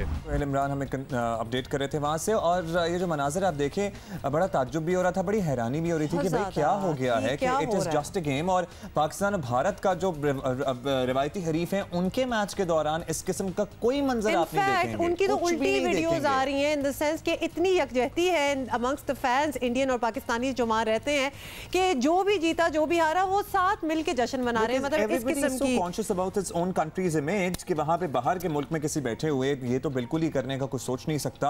तो आई गेस इस पे गौर भी करना चाहिए। और बाय द वे हम ये नहीं कहते कि हमारा जो रिस्पॉन्स था, उनके एक्शन पे जो हमारा रिएक्शन था वो बहुत डिसेंट था। यहाँ पे भी हमने सोशल मीडिया पे बहुत से स्टेटस देखे जिससे मेरा ख्याल है कि दिल आजारी भी हो सकती थी, कोई भी उसे पढ़ता। मतलब पर्सनल होने की इसमें कोई जरूरत नहीं है। और किसी को ऑब्जेक्टिफाई करना या किसी के ऑक्यूपेशन या उसके प्रोफेशन के ऊपर बात करना या ये कहना कि हमने किसी पे एहसान किया, कुछ ऐसा नहीं होता। ये बातें नहीं करनी चाहिए। हमारे अपने जो मसले चल रहे हैं मुल्क के, जरा उसके बारे में भी बात कर लें और जल्दी से आपको बताएं कि एफपीआर गुज़िश्ता माली साल में हदफ से कई 100 अरब रुपए कम इकट्ठा कर पाया है। और एमनेस्टी स्कीम में, जी बिल्कुल, और एमनेस्टी स्कीम में 3 दिन की तोसी और सीएनजी पर मेगा टैक्स लगाने जैसे इकदाम के बावजूद एफपीआर अगले साल का हदफ हासिल करे बहुत ही मुश्किल लगता है। और फेडरल बोर्ड ऑफ रेवेन्यू ने इस साल टैक्स वसूलियों का हदफ, आपको बता दें, टारगेट क्या रखा है, 5,500 अरब से ज़ायद का ये टारगेट रखा हुआ है। ये एक रिकॉर्ड हदफ है, लेकिन कल ख़त्म होने वाले माली साल में एफपीआर कुछ रिपोर्ट्स के मुताबिक हदफ से 600 अरब रुपए कम जमा कर पाया है, जो कि खुद एक रिकॉर्ड है। इतनी लो टैक्स कलेक्शन कभी नहीं हुई थी पाकिस्तान में। ऐसी सूरत हाल में हुकूमत भी ये मान रही है कि अगले साल के अहदाफ पूरा करना बड़ा चैलेंज हो सकते हैं। हमने 5,500 अरब रखा है आने वाले साल के लिए। कुछ लोग समझते हैं कि ये बड़ा टफ टारगेट है, लेकिन दरअसल हमें चारा नहीं इसके सिवा कि हम अपने अमीर तबकों से टैक्स लें। और क्योंकि पाकिस्तान में जो अमीर तबके हैं वो दुनिया के तमाम या अक्सर या बहुत ज़्यादा मुल्कों से कम टैक्स देते हैं, बल्कि हमारे खिते के जो दूसरे मुल्क हैं वहाँ से भी बहुत कम टैक्स देते हैं। तो ये जो सिलसिला है ये ऐसे नहीं चल सकता। आपको बताएं कि उधर टैक्स एमनेस्टी स्कीम की मुद्दत भी 3 जुलाई तक बढ़ा दी गई है। और ब्यूरो के चेयरमैन शब्बर जैदी समझते हैं कि इसी 1,000 लोगों की रजिस्ट्रेशन, 80,000 लोग, 80,000 लोगों की रजिस्ट्रेशन जाहिर करती है कि अभी और लोग भी इस स्कीम में आना चाहते हैं और उन्हें मौका डेफिनेटली मिलना चाहिए। ये जो नंबर है वो तकरीबन 80,000, तकरीबन लाख के आसपास आ जाएगा। इसमें देखिए हमारा इससे ये कि कौन लोग आए। देखिए जो एक बड़ा टैक्स पेयर, ये 2 सालों में दूसरी स्कीम टेक्निकली स्कीम में से, तो एक सर्टेन लार्जर सेक्टर की लोग आ चुके थे, ये दूसरा सेक्टर। इसमें हमारा जो हमें खुशाइन चीज़ नज़र आ रही है वो ये आ रही है कि ये वो लोग आए बाज़ारों के और जो मिडिल साइज़ के स्मॉल बिजनेसमैन के, जो कि हमारा अनटैक्स नेट था। अच्छा जी, तो ये तो एक्सटेंड हो गई है डेडलाइन। अब होपफुली मजीद लोग इससे फ़ायदा उठाएंगे। द न्यूज़ से मुंसलिक सीनियर सहाफ़ी मेहताब हैदर हमारे साथ मौजूद हैं। उनसे पहले ये बात कर लेते हैं कि जो साल एंड हुआ है उसमें इतनी कम टैक्स कलेक्शन क्यों रही है। बहुत शुक्रिया आपका मेहताब साहब। मेहताब, ये बताइएगा कि माली साल 2018-19 ख़त्म हुआ, अब जुलाई 1 आ गया है। अब सामने ये आया है कि एफपीआर अपना जो टारगेट सेट किया गया था उससे 600 अरब रुपए पीछे रहा। आपकी नज़र में मसला कहाँ आया? क्या लोगों से टैक्स निकलवाना वाकई बहुत मुश्किल है या एफबीआर की एबिलिटीज में कुछ कोताही रह गई? देखें, दोनों चीज़ें जो हैं वो किसी हवाले से दुरुस्त हैं। एक तो ये है कि टैक्स निकलवाना वाकई मुश्किल है, लेकिन एफबीआर की जो कैपेसिटी और कैपेबिलिटी है उसके ऊपर भी जो है वो काफ़ी क्वेश्चंस जो हैं वो खड़े हो गए हैं। आप ये देखें ना कि जब आप साल के शुरू में एफबीआर को जो टारगेट दिया था वो 4.4 ट्रिलियन के लगभग था, जिसको बजट के मौके पे, लास्ट बजट के मौके पे उसको रिवाइज किया डाउनवर्ड और वो किया गया 4150 बिलियन। अब उसमें भी जो इतलात सामने आ रही हैं वो ये हैं कि एफबीआर जो है एक बहुत बड़ा शॉर्टफॉल जो है, जो कि 300 से 350 अरब रुपए के दरमियान होगा, उसका सामना करना पड़ रहा है। और पिछले साल जो FBR की कलेक्शन थी वो 3842 बिलियन रुपीस, शायद उस तक FBR का पहुंचना जो है वो जुए शील लाने के मुतरादिफ हो और वो उस तक ना पहुंच सके। लेकिन FBR की कोशिश ये है कि इस एमनेस्टी जो स्कीम थी इसकी मदद से जो है वो कम से कम उस टारगेट तक जो है वो पहुंच जाए। राइट मेहताब, ये भी बता दीजिएगा कि हुकूमत को एमनेस्टी स्कीम से बड़ी तवक्कुआत हैं। ये स्कीम फ़िलहाल 3 दिन के लिए बढ़ा भी दी गई है, तो क्या FBR को अपने 5,500 अरब रुपए के हदफ तक पहुंचने के लिए इस स्कीम की एक्सटेंशन से कोई फ़ायदा होगा? आपको क्या लगता है? देखिए, ये जो एमनेस्टी स्कीम थी ये बेसिकली FBR का इस बारे में मौक़िफ़ ये है कि ये हमने रेवेन्यू जनरेशन के लिए जो है इसको इस्तेमाल नहीं करना, बल्कि वो ये कह रहे थे कि ये डॉक्यूमेंटेशन के लिए है। और अभी तक की जो इतलात है वो ये है कि पिछली जो स्कीम में 124 अरब रुपए आए थे जो कि नून लीग के ज़माने में आई थी, उस हद तक तो शायद जो है ये स्कीम में पैसे ना आए। लेकिन एक चीज़ जो FBR के ज़राए जो है वो दावा कर रहे हैं वो ये है कि पिछली स्कीम में ज़्यादातर जो है वो जो टैक्स सिस्टम के अंदर पहले से लोग मौजूद हैं उन्होंने ही 90 to 95% वो स्कीम अवेल की थी। लेकिन इस दफ़ा एक फ़र्क है, और वो फ़र्क ये है कि इस दफ़ा नए जो रिटर्न फाइलर्स हैं या नॉन फाइलर्स हैं वो जो हैं वो स्कीम से फ़ायदा उठा रहे हैं। चलें, विच इज़ वेरी इनकरेजिंग। अगर नए लोग टैक्स नेट में आने की कोशिश कर रहे हैं स्कीम के तहत, ये तो बड़ी अच्छी बात है, क्योंकि हमें लोगों के टैक्स नेट में आने की ही ज़्यादा ज़रूरत है। जो लोग ऑलरेडी हैं वो तो टैक्स दे ही देते हैं और उनसे किसी ना किसी तरह टैक्स निकलवा ही लिया जाता है। माशी तज्जियाकार फरहान बुखारी साहब ने भी हमें ज्वाइन किया, उनसे ज़रा बात करते हैं। शुक्रिया बुखारी साहब। बुखारी साहब, हुकूमत ने डायरेक्ट और इनडायरेक्ट टैक्सेस में इजाफा किया है और सिर्फ बजट ही नहीं, ये सिलसिला इसके बाद भी जारी है। टैक्स की शरह बढ़ने के बाद टैक्स देने वालों की तादाद में इजाफा कैसे हो? ओवर डेकेड्स हम ये बात डिस्कस करते रहते हैं कि किस तरह से नेट को बढ़ाया जाए, क्या कर सकती है हुकूमत इस सिलसिले में? देखिए, ये तो एक ऐसा सवाल है जो कि साल से दोहराया गया और कहा गया कि जी टैक्स की शरह कम होगी तो फिर ज़्यादा लोग टैक्स देंगे। वो कम भी आपने की, फिर उसके बाद ज़्यादा भी की, सूरत हाल बदली नहीं। इस वक्त पाकिस्तानी मईशत को एक बड़ी मुश्किल कैफियत दरपेश है। अब देखिए, वो मिसल मशहूर है कि लातों के भूत बातों से नहीं मानते। वो यही कैफियत है कि किसी नुक्ते पे आके हुकूमत को एक डंडा चलाना पड़ेगा, क्योंकि मुल्क में टैक्स की चोरी इतनी वसी पैमाने पे हो रही है और इतनी बड़ी तादाद है लोगों की जो कि टैक्स ना सिर्फ चाहते उन्होंने माजी में भी कभी नहीं दिया। ऑब्वियसली आप तो बड़े सख्त मेजर्स की भी बात कर रहे हैं। आप बुखारी साहब ये भी बताइएगा कि एमनेस्टी स्कीम में 3 दिन बढ़ाए गए हैं। पूरी कौम ऑब्वियसली ये चाहती है कि टैक्स चोरों के खिलाफ सख्त कार्रवाई हो, तो क्या FBR में ये काबिलियत है कि वो ऐसा कर सके? और अगर वो ऐसा कर सकती है तो एमनेस्टी स्कीमों की ज़रूरत ही क्या थी? क्या कहेंगे आप? बड़ी एक दिलचस्प सवाल है कि 3 दिन भाई, इसलिए क्योंकि 3 जुलाई को वाशिंगटन में IMF की मीटिंग हो रही है और वहाँ पे पाकिस्तान के लिए जो पाकिस्तान की दरख्वास्त है $6 अरब के कर्ज़ की, उसका फ़ैसला होगा। IMF ने मंजर आम पे आके एमनेस्टी स्कीम की मुखालफत की है। तो IMF का चूँकि इस वक्त हुक्म चल रहा है तो इसलिए 3 दिन से ज़्यादा तो इसमें इजाफ़ा मुमकिन था ही नहीं।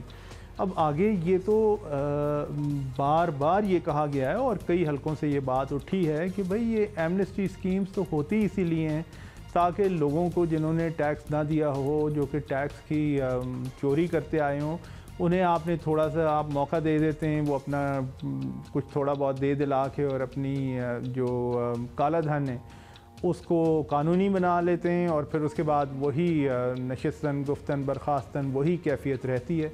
तो इस तरह काम नहीं चल सकते। तो इसका बैकग्राउंड बता दिए कि क्यों 3 दिन का इजाफा सिर्फ किया गया है। बहुत शुक्रिया, फरहान बुखारी हमारे साथ मौजूद थे। लेकिन जनाब, होपफुली जो लोग टैक्स नेट में नहीं हैं वो स्कीम से फ़ायदा उठाएं ताकि कुछ रिकॉर्ड आ जाए। और इस मरतबा तो एक्चुअली ये कहा गया है, लोग थोड़ा डरे हुए हैं कि इस मरतबा अगर पकड़े गए तो अच्छा नहीं होगा। कितनी बार यही बताया जा रहा है कि अगर आपने कुछ गलत नहीं किया आपको डरने की ज़रूरत नहीं है, but you do have to declare. तो लिहाजा एक नंबर भी है जिसमें आप वो डाल के अपना ID कार्ड वगैरह, मुझे वो एग्जैक्टली नंबर नहीं याद आ रहा, अगली ब्रेक में पूछूंगी। लेकिन you can also find out whether you yourself are a filer और नॉट। आप अपने टैक्सेस फाइल कर रहे हैं कि नहीं कर रहे, अपना भी रिकॉर्ड क्लियर रखें ना। आगे कुछ भी हो सकता है। सेंस ही नहीं है कि ये चीज़ कितनी इंपॉर्टेंट है और इसमें शायद वो अपना भी नुकसान नुकसान करते हैं उनकी चीज़ें डॉक्यूमेंटेड नहीं है, उनकी बुक्स ऑफ अकाउंट्स मेंटेन नहीं है और करोड़ों अरबों का वो कारोबार करने हैं बस ऐसे ही ज़बानी कलामी, हाँ तुझसे पैसे ले लिए मैंने तुझे दे दिए, ये सब कुछ चल रहा है। तो प्लीज़ और अगर तो आप उस माइंडसेट में फंसे हैं कि जी ये चीज़ें चलती आ रही हैं तो अब कौन आके कर देगा, अगर चीज़ें गलत चलती आ रही थी बहुत देर से, कभी ना कभी तो उनको दुरुस्त करना होगा ना, इसलिए प्लीज़ अपने आप को आप लोग अपडेट ज़रूर कर लीजिएगा। अभी हमने कुछ तस्वीर आपके साथ शेयर करनी है। बिल्कुल, आपको बताएं कि अमरीकी खलाई इदारे नासा ने एक बड़े आतिशफशा के मंजर को कैमरे की आंख में कैद कर लिया। नेचुरली हमें भी तो दिखाना होता है कि वहाँ क्या हो रहा है। तो आपको बताएं कि बैनुल अक़वामी खलाई स्टेशन पर मौजूद खलाबाजों ने इसका बड़ा मुश्किल नाम है लेकिन मैं राइकोकी वोल्केनो की ये तस्वीर जो ये वोल्केनो है जिसकी तस्वीरें आपको दिखा रहे हैं, ये तस्वीरें ली हैं और ये आतिशफशा पहाड़ को कोरल नामी जजीरा है जो कि रूस और जापान के दरमियान एक्चुअली वाक़ है। उस जजीरे पर कोई आबादी तो ऑल्दो नहीं है, इसलिए खुशकिस्मती से कोई जानी नुकसान नहीं हुआ है, लेकिन बड़ी मिक़दार में आतिश फ़शान मादा और राख जो है वो फेंका है बाहर और धुआं जो है वो कई किलोमीटर दूर से इसका देखा जा सकता था।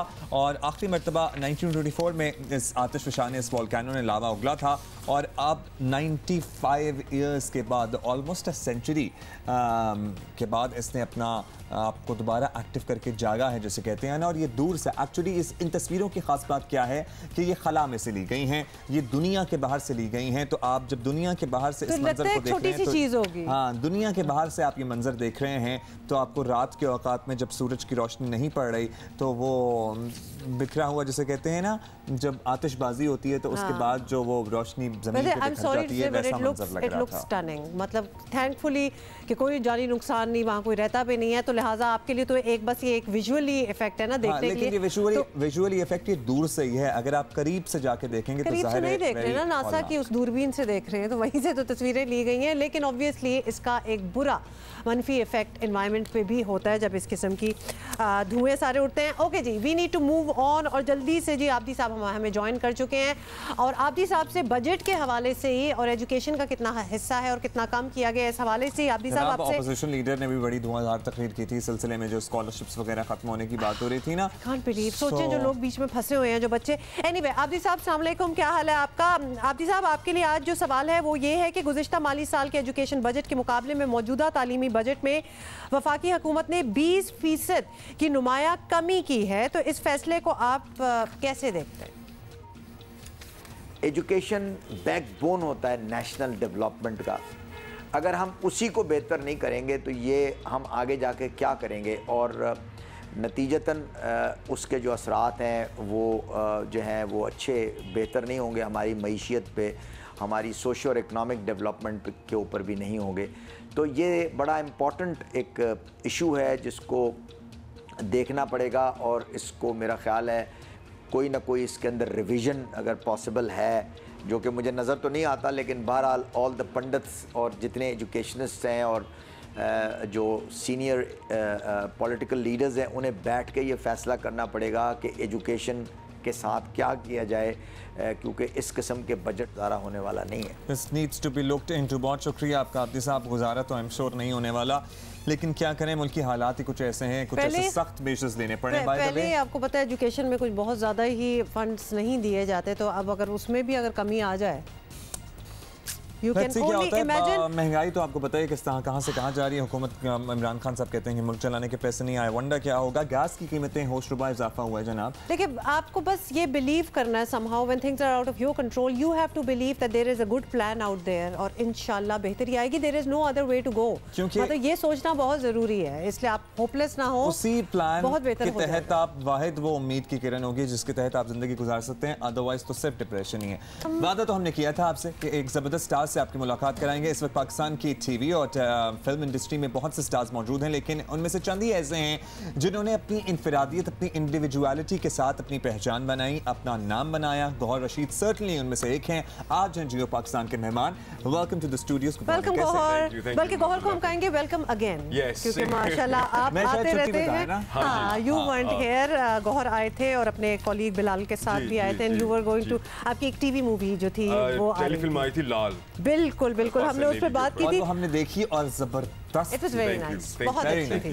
अच्छा, लेकिन अभी गौहर आए हैं, बहुत सी बातें करनी है। गौहर की एक मूवी भी आने वाली है और जियो की स्क्रीन्स पे ही गौहर का एक आप ड्रामा सीरियल जो है वो भी बहुत जल्दी देखेंगे। रमज़े इश्क इसका नाम है।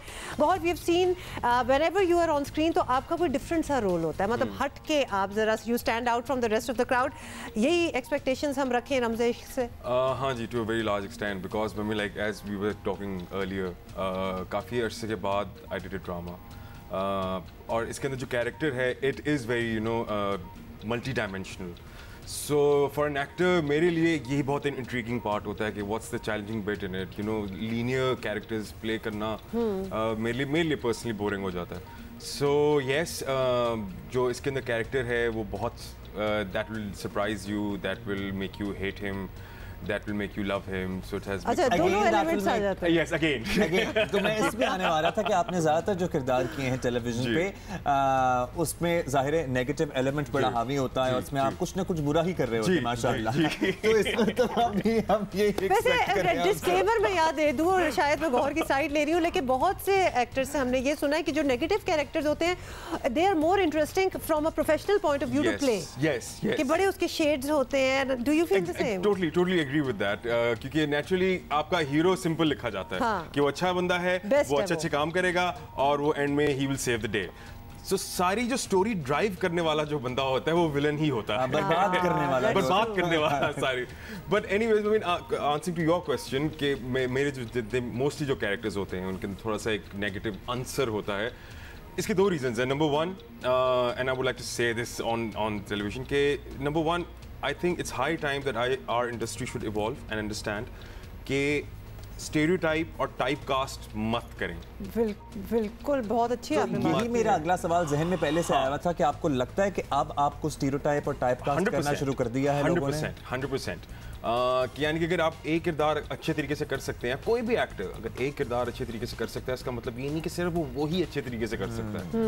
आप डिफरेंट चीज़ें एक्सपेरिमेंट करें, तो जिसकी वजह से अब आप देखें कि हमारा काम जो था अब थोड़ा सा फिर भी इवॉल्व होना शुरू हो गया, लेकिन बीच में टाइम आया था जहाँ पर स्टैग्नेंट हो गया था। बिल्कुल ठीक है, एक जैसा मोनोटोनस काम होना शुरू हो गया था, वो ही लड़ाई झगड़े, वो ही मसले, वो ही खवातीन के नामों पे और वही कहानी। एग्जैक्टली। बट अब थोड़ा सा इवॉल्व होना स्टार्ट हुआ है thanks to our producers and writers कि उनको थोड़ी सी अकल आई कि यार it's high time that we should evolve. लेकिन from an artist point of view, अगर आई मीन आपका तो माशाल्लाह बड़ा नाम अब है, लेकिन अगर एक ही किस्म के रोल्स मिलते जा रहे हैं और चॉइसेस भी ज़्यादा ना हो और काम भी आपने करना है, तो फिर आप भी उस रट में फंस नहीं जाते कि आपको you have to pick from what is offered to you? That's very true, but then इसीलिए कहते हैं कि अल्लाह सब्र करने वालों के साथ है। और इसीलिए शायद हम टीवी स्क्रीन्स पे आपको कुछ अरसे बाद बिल्कुल इसीलिए शायद आपको भी हम काफी देर बाद देख रहे हैं क्योंकि you were also waiting for the right thing. जी exactly. So I mean after 3 years when I picked up drama serial, उससे पहले I was doing Rangreza, then the film legend of Maula Jatt, सो उसके अंदर बिजी था। सो फिर अब ये एक ड्रामा सीरियल था which is by Seven Sky Entertainment. So ये मुझे इंटरेस्टिंग लगा और कास्ट भी बहुत अच्छी है इसकी। कौन कौन है आपके साथ? आबिद अली साहब, there is Mikaal, there is Shabbir Jan साहब, इजाज असलम, हिबा बुखारी, किरण हक और बड़ी मल्टी स्टार कास्ट है। जबरदस्त। Okay, that is something. और मैं अक्सर ये बात डिस्कस करते हैं, समबडी जिसका ब्रेड एंड बटर ही ये इंडस्ट्री हो, एक्टिंग हो, उसके लिए पिक एंड चूज करना तो तकरीबन नामुमकिन हो जाए, क्योंकि जाहिर है कि मे बी आप 3 साल का गैप लेना अफोर्ड कर सकते हो, लोग नहीं कर सकते नेचुरली। तो वो फिर इसीलिए काम भी, अब जो लोग जितना पोटेंशियल होता है उस लिहाज से काम भी नहीं कर पाते। That's unfortunate bit, I would say. ये एक हार्श रियलिटी है, क्योंकि आप इतने पैसे तो नहीं बना लेते एक प्रोजेक्ट से कि आप उसमें बैठ के 2 साल गुजारते हैं, 3 साल गुजारते हैं। Very true, especially इन्फ्लेशन के बाद तो बिल्कुल भी नहीं हो सकता आप। सो वो यही होता है कि फिर जो अफोर्ड कर सकता है वो कर लेता है। I mean it's unfortunate, I really hate to say this, but this is how it is कि जो एक्टर्स अफोर्ड कर सकते हैं वो फिर they take a break. But that's the reality. और हम obviously we are also waiting कि हर इंडस्ट्री में कुछ बेहतर चेंजेस आते हैं तो इधर भी आ जाएंगे, बिकॉज उसके बाद फिर ये भी होता है माशाल्लाह there is so much talent out there कि if you say no there are so many other people who will say yes. तो you have to be confident, you have to be very confident about this कि ये मेरा belief है कि जो जगह जिसकी है उसको कोई रिप्लेस नहीं कर सकता, पीरियड है ये। हाँ, बिल्कुल, ये भी सही है। अगर an actor like me, I don't say that I'm a brilliant actor, but if an actor like me 3 साल के बाद भी अगर मैं ड्रामा कर सकता हूँ, ठीक है, यहाँ पे मुझे बड़े लोग कहते थे कि oh you know you have to come back, you have to be seen, कि आंख ओझल पहाड़ ओझल वाले आप मिसाल मुहावरा बहुत ज्यादा बोला जाता है यहाँ पर। और स्क्रीन पे तो अगर गए तो गए, हाँ गए तो गए, हमें भी कहा जाता है हाँ कि मैं आंख ओझल पहाड़ ओझल। So my thing is this कि you have to be confident, you have to have faith in yourself कि यार नहीं, मैं जब आऊँगा तो मैं अपना 100% दूंगा और अल्लाह करे इंशाल्लाह लोग उसको सराहेंगे, लोगों को पसंद आएगा। जनाब गौहर को हम टेलीविजन पे तो दोबारा देखेंगे, लेकिन इस दौरान जो है इन्होंने, और फिल्म का नाम था रंगरेज़ा, और एक और बहुत बड़ी पाकिस्तान की मैं कहूँगा सबसे बड़ी फिल्म जो है उसकी भी बात करेंगे, उसमें भी बड़ा अहम किरदार है। मैं कहने लगी थी वो भी आने वाली है, लेकिन वो कब आएगी वो भी हम गौहर से पूछेंगे, आएगी नहीं आएगी क्या होगा। आपको बताएं कि अदालती मैदानों के पुराने खिलाड़ी जरदारी आज भी अपनी फेवरेट पिच पर ही रहने को तरजीह दे रहे हैं और सबके सब केसेस का सामना करने का ऐलान भी कर दिया है उन्होंने। साबिक सदर आसिफ जरदारी ने इस्लामाबाद हाई कोर्ट में दायर जमानत की दरख्वास्तें वापस ले ली। एहतसाब अदालत में जाली अकाउंट्स केस की समाअत के दौरान जज अरशद मलिक से साबिक सदर ने कहा कि वो और लोग होते होंगे जो कि डरते हैं, मैंने 13 साल कैद तन्हाई काटी है। मौला का करम है, मुझे कुछ नहीं हुआ। इसी तरह की बात उन्होंने सहाफ़ियों से भी कही थी, ये सुन लीजिए क्या कहा। जहाँ तक मेरी दरख्वास्त वापस लेने का सवाल है तो मैं दोबारा भी जा सकता हूँ हाई कोर्ट। मुझे पता है कितने मिस्कीन हैं, कितने बेचारे प्रेशर पे हैं, मैं इन पे तकलीफ नहीं डालना चाहता। मैं तो एक केस में नहीं हूँ, दूसरे केस में हूँ, दूसरे केस में नहीं हूँ, तीसरे केस में हूँ। पूछा जज ने कि ये दूसरे आपने वारंट निकाले हैं, मैंने कहा नहीं, फिलहाल नहीं, वे कभी भी निकल सकते हैं, तो मुझे पता है। आसिफ जरदारी पहले भी ये कह चुके हैं कि वो अदालतों से नहीं भागते बल्कि अदालतों के साथ भागते हैं, यहाँ तक कि अदालतें थक जाएं। अगर इनके इस केस में 7 साल सजा है तो मैं इसमें 24 साल काट चुका हूँ। अकॉर्डिंग टू जेल मैन्यूल उसमें छुट्टियाँ भी आती हैं। मेरी जो अप्रोच रही है जुडिशरी से वो ये रही है कि मैं जुडिशरी से लड़ता नहीं हुआ। I take them with me, मैं उनके साथ फिर भागता रहता हूं जब तक वो ना थक जाएं। और आपको ये भी बता दें कि दरख्वास्त ज़मानत वापस होने पर नैब आसिफ जरदारी की पार्क लेन केस में भी गिरफ्तारी जाहिर कर सकता है। नैब ने इस केस में साबिक सदर के वारंट जारी कर रखे हैं।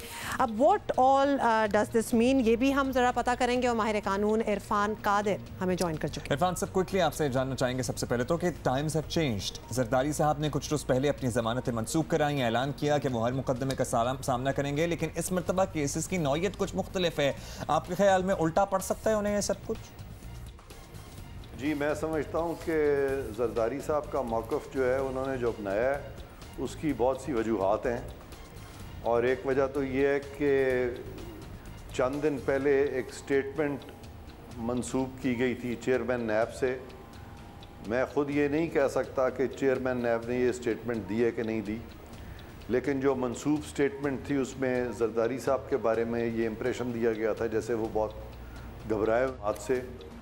तो जरदारी साहब ने इस तरह के नोशंस को डिस्पेल किया और उन्होंने इन अ वे नैब को और जो अकाउंटेबिलिटी है, जो एहतसाब का अदारा है और जो एहतसाब करने वाले हैं उनको ये बताया कि भाई अगर आपने मेरा एहतसाब करना है तो ज़रूर करें और जल्द अज जल्द करें, और अगर वाकई आने वाले दिनों में अगर एहतसाबी इदारे उनके ख़िलाफ़ ये तमाम चीज़ें साबित करने में नाकाम रहते हैं तो मैं समझता हूँ कि जरदारी साहब का ये स्टैंड बिल्कुल ठीक है। इससे उनकी बहुत बड़ी विंडिकेशन होगी। राइट कादिर साहब, जरदारी साहब का कहना है कि उनके खिलाफ इंतकामी कार्रवाई हो रही है। नैब का दावा है कि सबूत इस बार बहुत पक्के हैं। तो इस तरह के केसेस में माजी में कभी कुछ साबित हुआ है किसी पर, ये एक बता दें, और क्या तारीख रही है हमारी इस नौयत के मुकदमात पे? जी, ये बिल्कुल ठीक है कि पाकिस्तान में एहतसाब का जो धारा है उसके ज़रिए पाकिस्तान की सियासत को रेगुलेट किया गया है। पाकिस्तान की कॉन्स्टिट्यूशनल हिस्ट्री उठा के देख लें कि आपके किसी प्राइम मिनिस्टर ने अपनी जो मुद्दत है वो पूरी नहीं की और फिर बहुत सारी हुकूमतों को घर भेजा गया ये कह के कि वो करप्शन का शिकार हो गई थी, और उसके बाद फिर एक ऐसा दौर आया जहाँ पे कि उनके ख़िलाफ़ करप्शन के केसेस की बुनियाद पर उनको नाअहल किया गया, और इस सारे प्रोसेस में करप्शन तो ख़त्म नहीं हुई, लेकिन हुकूमतें जो हैं वो गिरा दी गई, वज़ीर आज़म जो हैं वो घर चले गए, काबीनाएँ घर चली गई। उसमें बहुत रोल एहतसाब के इदारे का भी रहा, उसमें उससे भी ज़्यादा रोल हमारी अदलिया का रहा। और फिर पाकिस्तान के आइन में एक आर्टिकल था 58(2)B, वो भी वक्तन फ़वक्तन इस्तेमाल होता रहा और इसी चीज़ को बुनियाद बनाया गया कि ये लोग करप्ट हैं, लिहाजा सदर पाकिस्तान ने इनको निकाल दिया है। माहिर कानून इरफान कादर हमारे साथ मौजूद है। लेट्स सी जी क्या होता है इस मरतबा। और गौर रशीद हमारे साथ मौजूद हैं। बिल्कुल जी, आप इधर उधर देखने शुरू हो गए थे, गौर तो नहीं करे थे कौन सी जगह हमने बनाई? कराची की खूबसूरत इमारतें हैं। ये कराची ही है, बट बाकी कुछ ना पूछना हमसे क्योंकि सवाल अभी हम करेंगे आपसे। ब्रेक से पहले हमने मौला जट का भी जिक्र किया था और फिर हमने दुआ की थी कि मतलब आ रही है, नहीं आ जाए। वैसे तो इंतजार में हम लेजेंड ऑफ मौला जट, तो क्या हो रहा है उसमें, कब आएगी? You are done with the shooting bit? Yes, the shooting bit is done. Editing complete, अब पोस्ट के ऊपर काम, एडिट हो गया, अब पोस्ट हो रही है। सही है, यानी कि सारी VFX वगैरह सारी वो काम हो रहा है। So the thing is that as you know it has been written that Rome wasn't built in one day. So इसी तरीके से कि ये बहुत बड़ा एक इस फिल्म का scale, you are comparing it to Rome, इतना बड़ा है। नहीं, but you are comparing it to the fact कि 5 साल तो already हो गए। It wasn't built in one day. How many years did it take? का भी हिसाब लगाना चाह रहा हूँ ना मैं, how grand it is. It is very grand. Something like this है, इस तरह का कभी भी पाकिस्तान फिल्म इंडस्ट्री के अंदर अटेम्प्ट नहीं हुआ। एंड कूडोज टू अमारा हिकमत एंड बिलाल अशारी कि उन लोगों ने कि लगे हुए हैं वो मतलब कि there is just sticking by it. और बिलाल तो खास तौर पे मतलब कि वो तो from the genesis of the idea till now, ठीक है, he has been involved in it. So अच्छा, लेकिन गौहर एक बात बताएं, जब एक आर्टिस्ट अपना शूट कर रहा है और एक बहुत बड़ा मेगा प्रोजेक्ट है, लेकिन फिर उस प्रोजेक्ट को स्क्रीन्स पे आने में और लोगों के सामने आने में सालों लग जाते हैं, तो कभी आपको ये फील होता है कि in that time I have really progressed also a lot, कि मैंने अपनी स्किल्स को भी इतना साफ कर लिया है? Do you ever wish that you could go back maybe and do something and we do it better? Or that happens with every project. अच्छा, ये एज एन एक्टर मुझे अपने हर प्रोजेक्ट के साथ होता है। मैं इवन सालों गुजरने तो दूर की बात कि आप शॉट देते हैं और शॉट देके आप घर जाते हैं और जब सोच रहे होते हैं ना कि यार मैं बेहतर कर सकता था उसको, तो वो एक जो वॉइड है और वो जो एक सेंस ऑफ कि मैं बेहतर कर सकता था, ठीक है, that's the drive that I personally think that every actor should have. Her actor के अंदर ये ड्राइव होनी चाहिए। अगर ये हम वो अगर मैं हो गया ना कि हाँ नहीं है मैं तो बहुत अच्छा किया, ठीक है ना, तो फिर तो गेम ओवर हो गई, प्रोग्रेशन ही चाहिए ना, फिर तो आप बैठ ही गए फिर उसमें। बहुत से लोगों से हमारी बात होती है और जाहिर है कि इस इंडस्ट्री में हमारे भी दोस्त हैं, आपके भी दोस्त हैं, वो कहते हैं कि Gohar is such a great actor लेकिन अंडर एक्सपोज्ड है। इसका पोटेंशियल अभी तक उस तरह खुल के सामने आया नहीं। आपको खुद भी पर्सनली ये फील होता है कि हाँ शायद मेरे अंदर एक बहुत बड़ा पावर पैक छुपा हुआ है लेकिन अभी तक तो वो मुझे नहीं पता, वेरी ऑनेस्टली मुझे नहीं पता कि मुझे ये भी नहीं पता कि कि उन लोगों की थैंक यू सो मच जो लोग ये कहते हैं कि बहुत बड़ा पावर पैक किस्म का एक्टर है। मुझे नहीं लगता और मुझे ये भी नहीं मुझे पता कि मैं अंडर एक्सपोज हूँ, ओवर एक्सपोज हूँ, अंडर रेटेड हूँ, ओवर रेटेड हूँ, मुझे नहीं पता। मुझे सिर्फ अपना काम करना होता है और ये एक बहुत बड़ा प्रेशर है जब लोगों की ये एक्सपेक्टेशन होती है कि अच्छा गौहर अब कर रहा है तो ये कुछ अलग ही करेगा, कुछ करेगा ये, तो ये एक बहुत बड़ा प्रेशर होता है साइकोलॉजिकली। सो इसीलिए जहाँ तक अंडर एक्सपोज की बात है तो that somewhere I think it's true because मैं तो ज़्यादा काम करता ही नहीं हूँ। सो अब मुझे यही होता है कि अच्छा यार जो मैं प्रोजेक्ट करूँ उसके अंदर अपना 200% देने का अगर रूम है मेरे पास है, मार्जिन है, तो फिर मैं करूँ। सो इसीलिए रमज़े इश्क और projects like the legend of Maula जट, क्योंकि इन प्रोजेक्ट्स के अंदर मुझे लगा कि अच्छा यार हाँ मैं अपना 200% दे सकता हूँ और ऑडियंस को पसंद आए या ना आए, अल्लाह करे पसंद आए, लेकिन वो एटलीस्ट देखने के बाद वो ये कहेंगे कि हाँ यार इसने एफर्ट अच्छी की थी, वेल प्लेड वाला जो होता है ना सीन। अच्छा, अब विद मूवीज कमिंग इन और माशाल्लाह आपने मूवीज भी काफ़ी की हैं, अंग्रेज़ा, सीडलिंग्स और मैं हूँ शाहिद आफरीदी, मतलब अभी हम सारी बात कर रहे थे, ये मौला जट भी आ जाएगी। अब आप में वो डिफरेंस आया है कि now do you want to do a TV project और मूवी प्रोजेक्ट? कुछ हमारे अदाकार हैं जो कि उन्होंने अब वो खुदाफिज कर दिया है टीवी को और अब हमसे मूवीज की तरफ जाएंगे, में जाके वापस टीवी पे आ गए कि हां भाई वहां नहीं जा रहे, चल रहे हैं वहां पे ज्यादा नहीं बात बन रही है, यहां भी आ रहे हैं। कुछ डिसीजंस ऐसे लिए हैं कि जी अब know small screen for me and just a big one? I personally think that Pakistani industry अभी इतनी बड़ी है नहीं, ठीक है, स्पेशली हमारी सिनेमा इंडस्ट्री। या तो हो ना कि हम लोग साल की कोई 500 फिल्में बना रहे हो, पर एक्टर को 2-3 फिल्में आप कर रहे हो और आपके जो रेवेन्यूज़ हैं वो भी उसी तरीके से जनरेट हो रहे हो कि 300 करोड़ कर रही हो फिल्म, ठीक है, तो फिर तो समझ आता है, ठीक है। लेकिन अभी we're growing, we're in the process of evolution, और you know सारा हम लोग भी चल रहे हैं ऐसे baby steps हम लोग ले रहे हैं, हम लोग चल रहे हैं आहिस्ता-आहिस्ता। So this is too early to pick and choose right now. This is too early, and plus हमारी ड्रामा इंडस्ट्री यानी कि टेलीविजन इंडस्ट्री जो है वो ज़्यादा recognized है internationally, ठीक है, वो उसका ज़्यादा exposure है internationally। और वो तमाम एक्टर्स हुआ जिन्होंने फैसला किया था कि अब वो सिर्फ फिल्में करेंगे, वो सब टेलीविजन या तो वो शोज कर रहे हैं, होस्ट कर रहे हैं शोज, या दैट इज सो ट्रू। और हमारी एक्सपेक्टेशन भी जब कोई ड्रामा आ रहा होता है तो क्योंकि ऑडियंस है ऑब्वियसली बड़ी शऊर रखती है ऑडियंस, तो वो उनकी एक्सपेक्टेशन फ्रॉम अ ड्रामा ज्यादा होती है कि we know this is going to be a good drama. With films they can go either way, कि शायद अच्छी हो शायद ना हो, ड्रामों से ज्यादा है वैसे। That's very true. अब आगे क्या आ रहा है? ये तो obviously लेजेंड ऑफ ऑल तो बन गई, जब आएगी इंशाल्लाह देख ही लेंगे। इसके अलावा किसी प्रोजेक्ट पे काम हो रहा है, स्क्रिप्ट्स हैं या क्या है? इस वक्त प्रोडक्शन में आना है? नहीं अभी नहीं, प्रोडक्शन बहुत मुश्किल काम है तो लाइक बहुत ही ज्यादा स्ट्रेस है। बहुत स्ट्रेस है, बहुत स्ट्रेस है। सो प्रोडक्शन का तो नहीं कोई इरादा, इवेंचुअली डायरेक्शन में अगर आया तो आया, लेकिन प्रोडक्शन का कोई इरादा नहीं है। बट हैविंग सेड दैट अभी 3 फिल्में हैं ऑन विच यू नो अभी उनके साथ बातचीत चल रही है। 3 फिल्में और I really can't say much about it, but बस ये बता दें कि अभी तक हमने जो देखी है उनसे मुख्तलिफ हैं सबसे। हाँ मैं लाइक ये मेरा सबसे बड़ा एक होता है कि यार अच्छा जो मेरा पिछला काम था वो मेरे अगले काम से रिफ्लेक्ट ना हो, ठीक है, उसकी कोई रिफ्लेक्शन ना नज़र आ रही हो। सो आई ट्राई दैट।